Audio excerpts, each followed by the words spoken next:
We use them to access our money, shop online, socialize with friends, or even start our workday. You might be someone with one or more than you can remember. Yes, you guessed it right. I'm talking about passwords and authentication. In the early days of the internet, we could rely on one simple password for all our accounts. And some may even do that to this day. But as the internet grew, so did the amount and sophistication of criminal attacks. Over time, we saw the password evolve from one simple one to multiple hard-to-remember passwords, and eventually so many that we needed a password manager to remember them. But even when we made them unique, complex, and long, it still wasn't enough to prevent breaches and cyber incidents due to compromised passwords. I mean, all it takes is one well-designed phishing email or vulnerability exploit, and your password, as well as any accounts linked to that password, could be in the hands of an opportunist cyber criminal. Just as we have seen the password evolve again and again to become stronger and safer, it's time for yet another evolution in password security. Don't worry, I'm not talking about trying to remember a 100-character password or getting it tattooed on your arm. What's next for authentication? That's where multi-factor authentication comes in.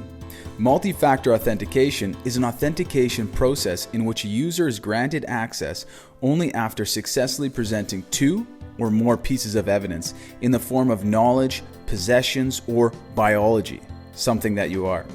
Some examples of evidence are password, fingerprints, eye scans, key cards, answers to questions, and more. Here is where it gets exciting. Government of BC is now rolling out our MFA so that you can have peace of mind knowing your account and work is getting a boost in security. Our future MFA will be using 3 methods or channels. Your unique complex password paired with either a smartphone with an authentication application installed on it or a physical token that you can plug into a USB port. If you're confused right now, don't worry. This change only requires downloading an application to your phone, verifying your identity, and in 5 minutes or less, you can have MFA enabled. Once it's enabled and you go to enter your password on an account, your phone asks you to verify that you are the one logging in, and you have access to your account. This will add approximately 5 seconds to the login process. Think about how difficult it would be for someone to get on your account when you are using MFA. They would need both your password and your phone or token. We are so excited to provide you with MFA so that your professional information can stay safe and secure, which means you could focus on doing what you do best, your job.